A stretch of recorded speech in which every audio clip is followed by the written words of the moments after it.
Good evening. My name is Kevin Vaughn, and it is my distinct pleasure to introduce Claire Skinner, my close friend and fellow second-year poet. Let me start off with a brief anecdote. Last week, I went for a walk. Tonight's introduction was on my mind. I really wanted to give Claire her proper respect, and I was wondering how I might select just the right words. Open to inspiration, I did what so many poets have done on so many occasions when in search of a breakthrough. I made a beeline to the liquor store. Browsing the handsome selection of wines, picking up the bottles, reading the labels, returning the bottles to the shelf, proverbial lightning struck. There, imprinted on a high-end red wine, the following embossed inscriptions printed, which I will read to you now. Notice that in the description, I've replaced the word wine with Claire. Our signature Claire delivers fragrant aromas of plums and dark berries, followed by rich, full flavors of blueberry, blackberry, and spice. It is a well-balanced Claire that will pair nicely with grilled meats, slightly spicy food, or rich, ripe cheeses. Indeed, minus the grilled meats part, methinks she is a vegetarian. In many ways, this description seems appropriate. Claire is a woman with a naturalist focus. She has a Keats-like gift for describing natural cycles and human rhythms. Much of her work feels like a meditation on the earth, its history, and its people. These poems, agile, muscular, and graceful, introduce, then quickly abandon vivid and striking details.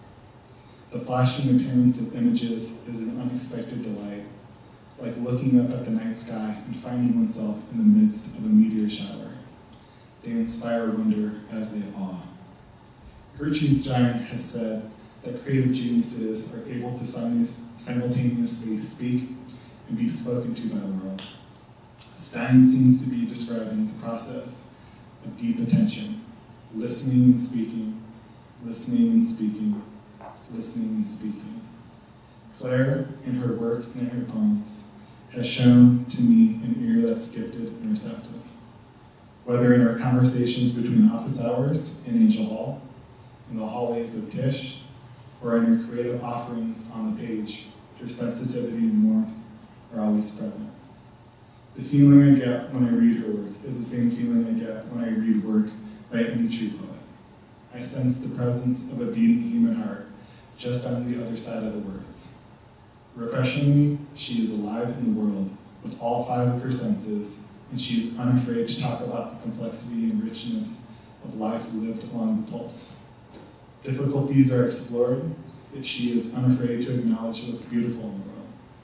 Her words are urgent and full of human intimacy. Maybe that's why her poems are so easy to trust. Floods are present, blizzards too.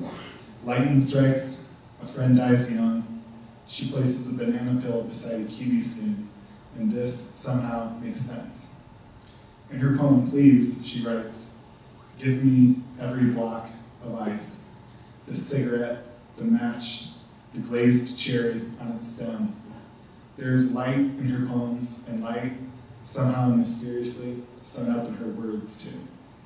To give just one example of this light, last semester she returned a poem I had written with the following comment. This poem is such a spring and of daylight savings poem to me. It should be read in the sunlight to fabulous, mystical rock and roll music. Typical Claire. Always observing with discerning intelligence, tenderness, and warmth. I consider myself quite lucky to have had the opportunity to share a workshop space with her last year, and I've come to admire her innate lyrical dexterity, honesty, focus, rhythmic litanies, and above all, her friendship. Dear audience members, you are all in for an auditory treat. I present to you the best support I know for these claims, the poetess herself. Please give a thunderous welcome to Claire Skinner.